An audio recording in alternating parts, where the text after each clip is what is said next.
Hey there, everyone. Welcome back to Utility Sports. And in today's video, we're coming at you with a New York Jets team-specific mock draft.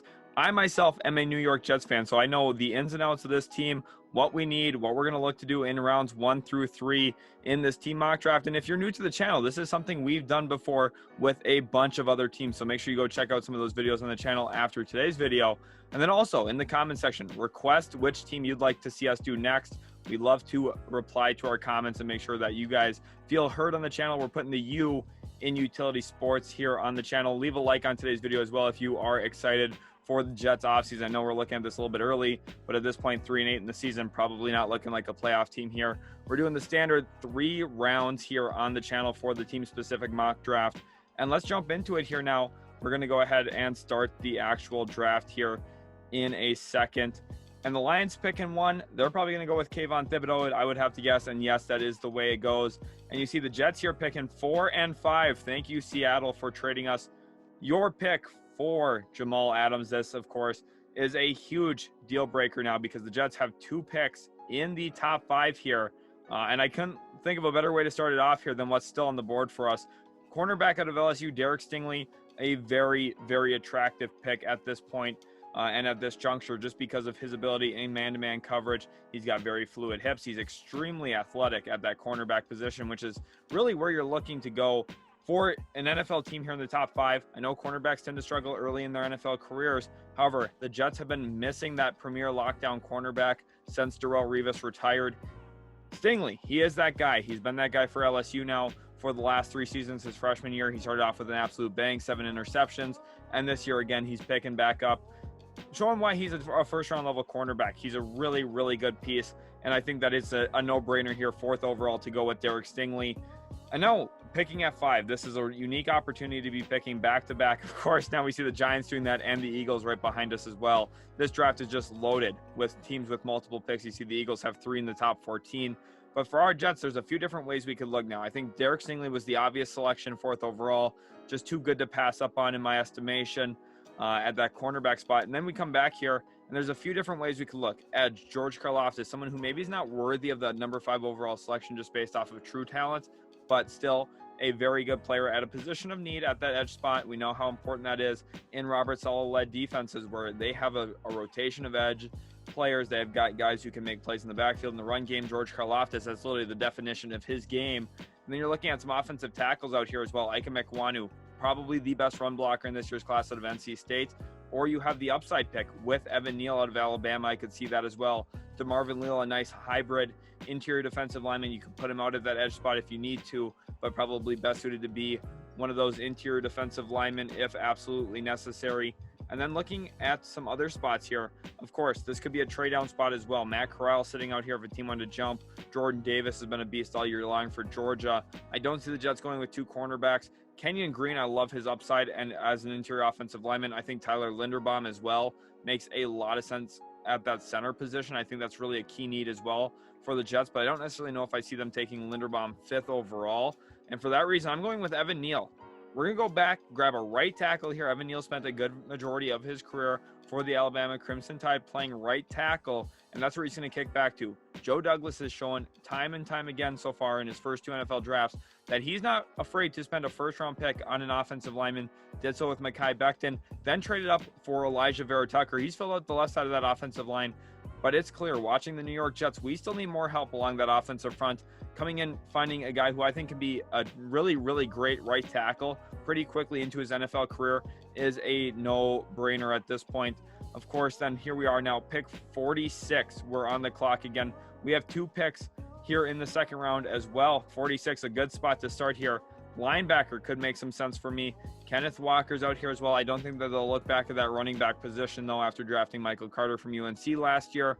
Jermaine Johnson's a guy who I think makes a lot of sense as well. Let's actually go ahead and pull up that edge position because I still think that this is a key position of need here in round 2 for this Jets team, especially with what we grabbed in round 1. I'd also like to take a look at wide receiver and just what we've seen off the board already at this point. Had a guy like John Mechie been available, I would have really considered that, especially with Jamison Crowder heading toward free agency. Corey Davis has been banged up all year for the Jets. I think wide receiver does make some sense. Interior offensive lineman, I just don't see it at this juncture. And then we're looking across again at that edge position. I think this is really where it starts and ends in the second round for the New York Jets. And Jermaine Johnson, probably the best of the bunch here out of FSU. I could see him. Kingsley Enagbare maybe makes some sense too, as a guy who is a former first-round type talent. We've seen him kind of slide in some of the boards as of late. However, I like Jermaine Johnson here out of Florida State. Been very productive this season. I think someone who's been a really big-time riser as of late. I could see him going into the back end of the first round, yet at this point, I would not be shocked by that by any stretch of the imagination. Grabbing him 46 overall, really, really good value. And now for the Jets, kind of a luxury pick here because of what we've already been able to address. We've found an outside cornerback, a number one type corner. We found a right tackle who's going to be phenomenal in the NFL. And then we found a really, really good pass rusher as well. So at this point, kind of go and look for the best player available. Thayer Munford here in the interior offensive line. If you really wanted to, if you don't trust that you're going to get Laurent Duvernay-Tardif back in free agency, maybe that's the way you're looking. At this point, of course, we don't really know if he'll be back or not, but that's the long-term right guard. As of now, if we are able to keep him, it could make some sense to replace him. Also, safety, I do think makes some sense as well. Marcus May had that injury. He's also on the expiring contract situation right now to watch. Brandon Joseph's a guy to watch. He, very good in coverage. Does make some sense out of Northwestern. Jalen Catalon as well out of Arkansas could make some sense. Let's go back actually and look into the linebacker room one more time. We're going to go with Henry To'o because I think another key element to Robert Saleh's defense that doesn't get talked about quite as often as the defensive line play is the importance of a quality linebacker. Fred Warner was such a key aspect to that 49ers defense and doesn't get a lot of credit, as much credit as he should. He's probably one of the top 3 linebackers in the NFL, in my opinion. You come back, find a really, really good linebacker who plays for a great program there in Alabama. Henry To'o makes a ton of plays. Him and Christian Harris been the center of that defense all year long. And I think To'o comes into the Jets defense. You put him next to CJ Mosley as probably a weak side linebacker to begin with, and you got some nice players for the run game specifically. I think that's really where the Jets have to improve. We saw it against the Colts this year. They got ran over by Jonathan Taylor. And now at this point, again, we're back on the clock here, pick 67. Looking at the third round here, we do not have any other selections to make. So this is our final pick here in the first three rounds, And I like what I see here at the tight end spot. There's a few good options here. Jalen Weidermeyer is probably a guy that jumps out. I'm going to shock some people here and go with Trey McBride. I know his rank is super low at 124.